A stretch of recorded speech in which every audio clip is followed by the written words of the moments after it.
Okay, guys, welcome back to Radio MMA. We got Chris on the line. How's it going, man?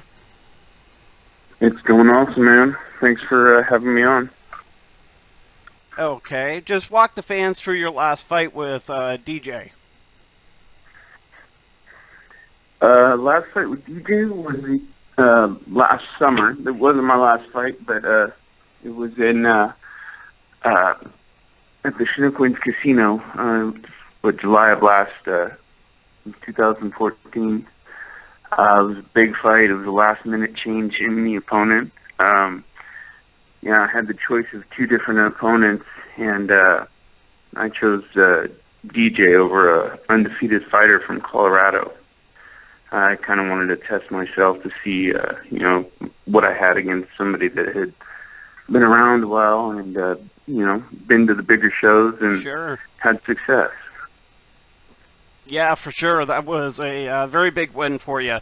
So, when was your most recent fight? In March, I had a fight at Clark County Fairgrounds for Prime Fighting against Matt Kovacs for the heavyweight title fight there. Oh, nice. So, that puts your record at 4-0? Yeah, 4-0. Yeah, something happened with the reporting from the promoter. I guess the information was reported to SureDog, but it hasn't been posted to the site on my record. I see. That's what. So, and that fight was a title fight. We knew Kovacs was a heavy hitter. Going out, I had the expectation of taking it to the ground. And that's what I did. We came out, we exchanged, took him to the ground, put enough pressure on him to where he made a mistake, and I was able to take his back and choke him out with a rear naked choke.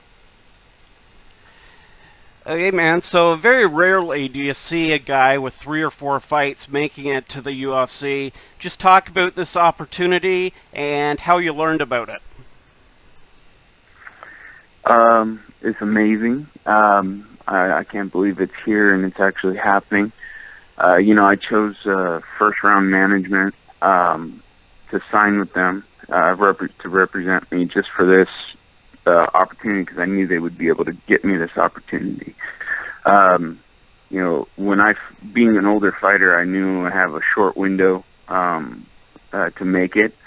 So I figured first round management would be the ones to do that. So that's why I went with them.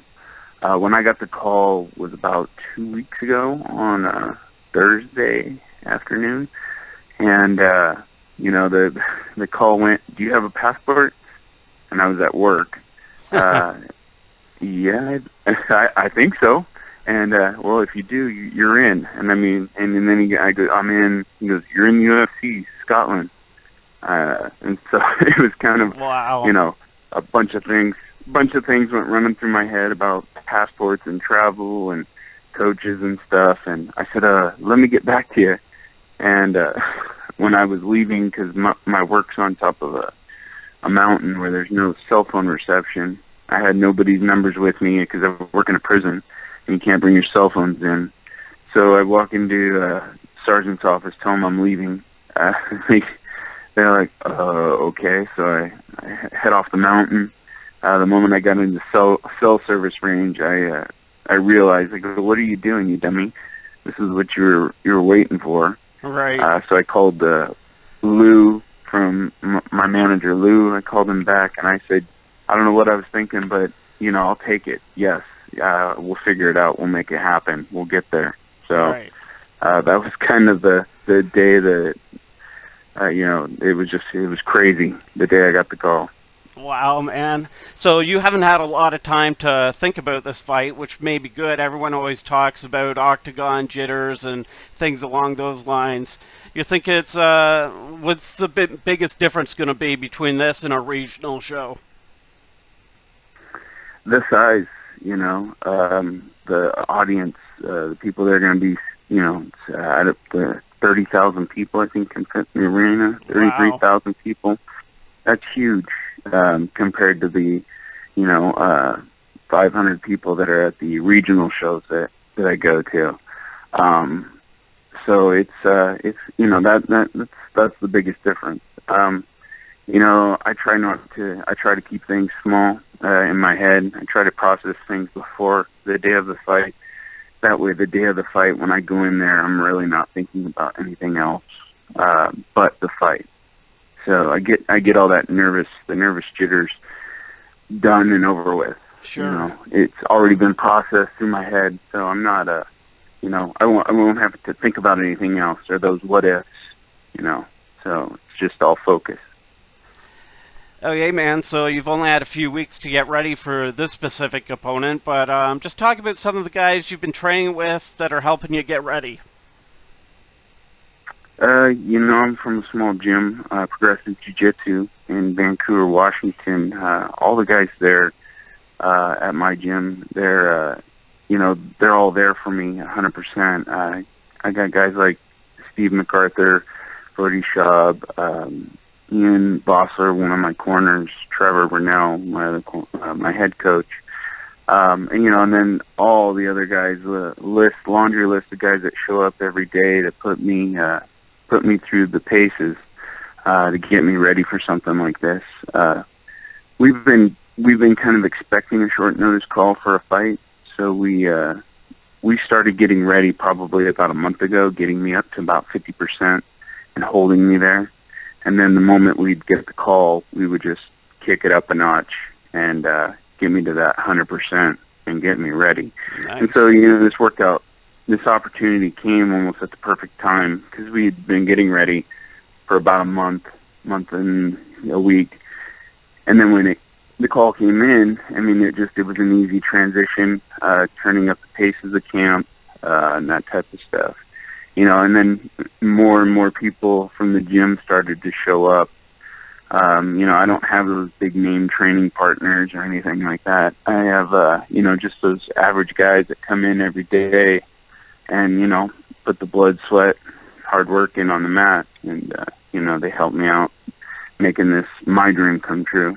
So right. Yeah, for I owe sure. all these guys a lot. Yeah, go ahead, man. I owe them all a lot.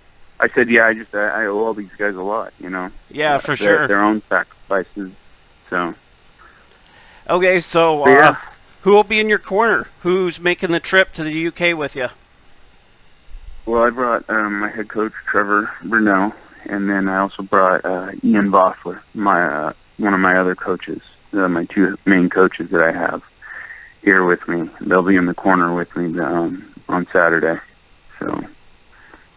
Okay, man, so there's a lot of injuries in the UFC nowadays. Everyone seems to be pulling out of a fight here or there. Just tell us your health headed into this thing. I'm good. We have a good system at my school. We don't, we're very cautious.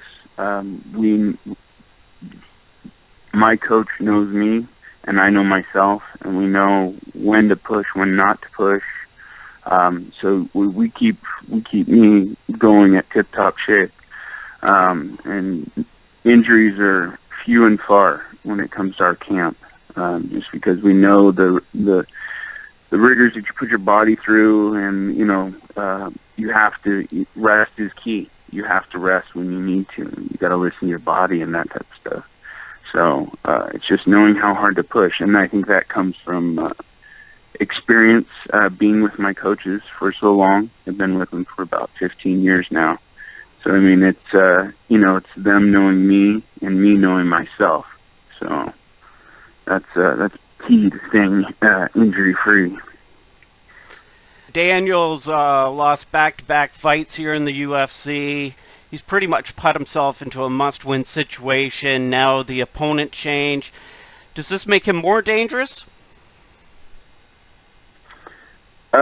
Yeah. This is somebody who's obviously fighting for their UFC career, their dream. Obviously, if he loses a third fight, that probably won't be very, very good to him. Right. He's obviously going to come out, but it's going to make him reckless. It'll make him more likely to make a mistake because he might get too desperate. I'm going to be looking to put the pressure on him. Again, I like to put pressure on people to make them make the mistake, make them give me something to capitalize upon. So, that's my approach in going against him, knowing that he is going to be kind of reckless in some regard. So, I think you just touched on it, but my next question is, what will your keys to victory be in this one? And give us a prediction on how the fight will end.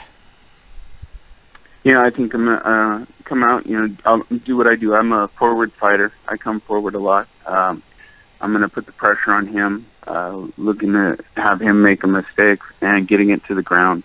I really don't think getting on the ground, I really don't think he's going to have anything for me. Just like most people don't know that I have a ground game that's pretty good. I've been in Brazilian Jiu-Jitsu for about 15 years. Wow. Nobody's really seen it.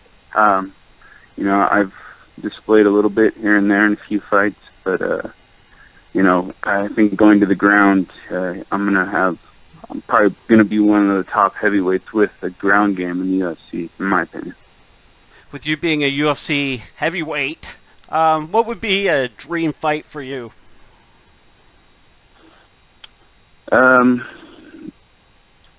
Dream fight. I would love to fight Junior Dos Santos and see what I had against a big puncher like that. I think he's really aggressive, kind of like me on the feet. But I think that would be probably one of the coolest fights to have. Yeah, for sure, man. Okay, so anyone you'd like to thank or promote your Twitter or anything you want to promote on the show? Yeah, I'd like to say thanks to all my family, friends in Washougal, Vancouver area. Without them and the support that they gave me in helping me get here in such a short notice, this wouldn't happen. All the guys at Progressive Jiu-Jitsu, all my friends and family at CrossFit Milltown in Washougal, Hagenshaw, McDonald Excavating, E-Design, K&M Burger, and then my website, ChrisDelRocha.com, has all my sponsors and everyone that's helped me out getting here. It's just an amazing trip. And then also my Twitter account at ChrisDelRocha1. You can see posts and stuff that I've made, and then also on Facebook. But yeah, I'm humbled by the amount of support and the opportunity that people have helped, given me to help me get here. It's pretty amazing. Thanks for taking the time, and best of luck on your fight. Thank you very much, and have a good night.